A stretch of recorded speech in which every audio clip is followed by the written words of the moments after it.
नमस्कार दोस्तों, स्वागत है आप सभी लोगों का हमारे चैनल ट्रेडिंग विद अतुल में। आज हम बात करने वाले हैं जेपी पावर लिमिटेड के बारे में। आपने देखा होगा शेयर में बहुत अच्छी रिकवरी देखने को मिली है और शेयर इस समय बहुत ज़्यादा स्ट्रॉन्ग काम करता हुआ देखा जा रहा है, क्योंकि यहाँ पे दवा के बाइंग कर रहे हैं म्यूचुअल फंड, बैंक और रिटेल इन्वेस्टर, एफआईआई।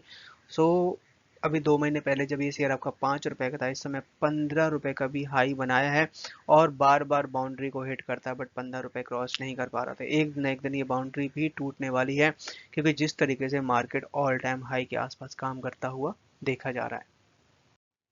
क्योंकि ये जो कंपनी है हाइड्रो प्रोजेक्ट पे काम करती है, धीरे करके अपने रिन्यूएबल एनर्जी पे भी स्टेप बढ़ाती हुई देखी जा रही है और कुछ इनके पावर प्लांट्स भी हैं।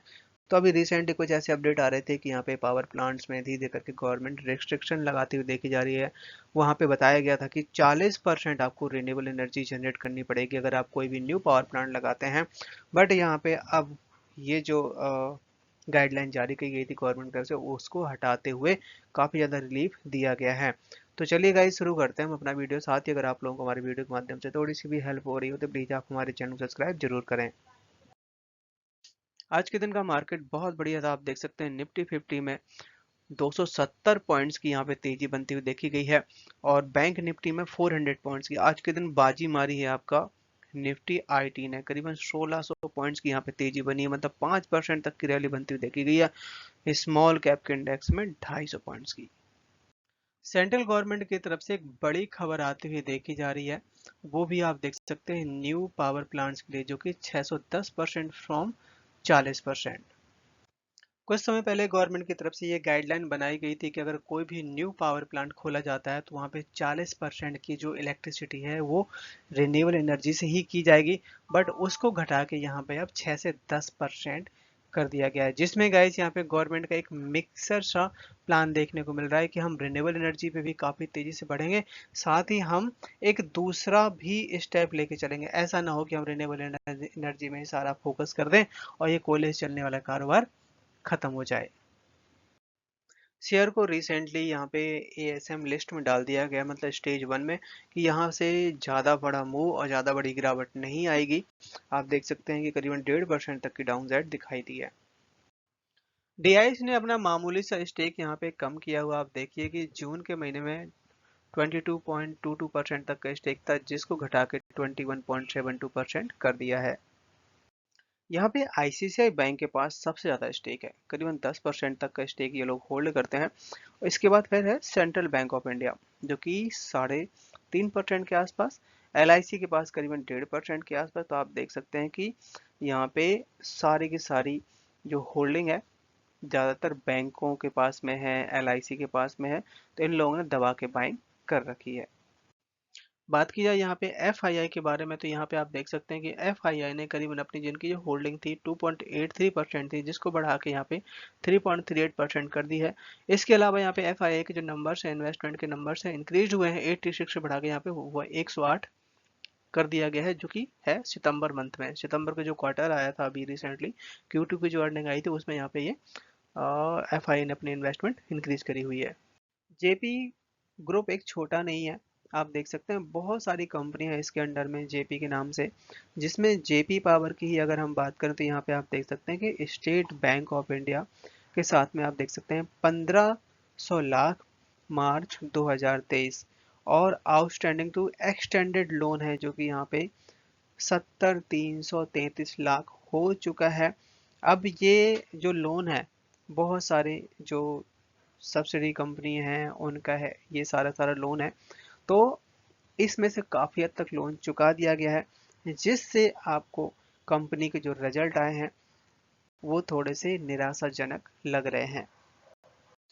संजीव हसीन की तरफ से कुछ ऐसे स्टॉक बताए गए हैं जिनमें हम एसआईपी शुरू कर सकते हैं, जो कि लॉन्ग टर्म के हिसाब से मल्टी बैगर साबित हो सकते हैं, जिसमें काफ़ी हद तक तो लार्ज कैप हैं, काफ़ी उसके बाद फिर मिड कैप हैं, स्मॉल कैप हैं। तो यहाँ पे आप देख सकते हैं पीएफसी, एनटीपीसी, कोल इंडिया, यहाँ तक कि और जो छोटे छोटे स्टॉक हैं उनके भी नाम शामिल हैं। बताया जा रहा है कि इंडिया और पाकिस्तान का जो बॉर्डर है बहुत बड़ा बॉर्डर है, जहाँ पे क्या है कि एकदम से डेजर्ट है और वहाँ पे बहुत गर्म हवा बहुत चलती है, जहाँ पे रिन्यूएबल एनर्जी बहुत ज़्यादा सक्सेस है। विंड और आपका solar.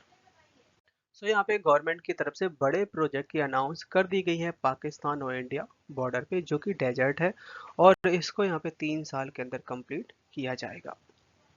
Solar and wind energy project will be so big that will visible from space according to development।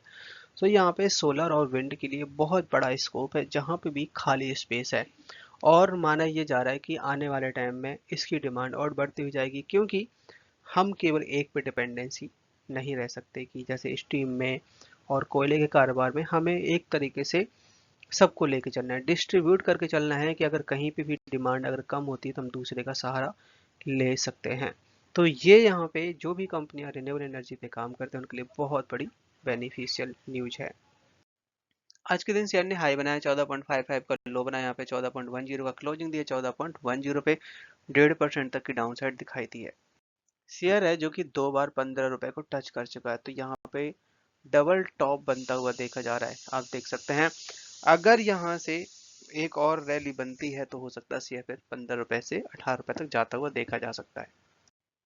आज के दिन दुबई में एक मीटिंग होती हुई देखी गई है, खासकर COP28, जिसमें रिन्यूएबल एनर्जी को डबल करने की बात कही गई है। तो इसमें बहुत सारी कंपनियों का, बहुत सारे एक्सपर्ट का ये कह रहे हैं कि ये इतना आसान नहीं है, जिसमें बताया गया है कि यहाँ पे सोलर विंड में बहुत तगड़ी रैली बनती हुई देखी जा सकती है आने वाले टाइम में।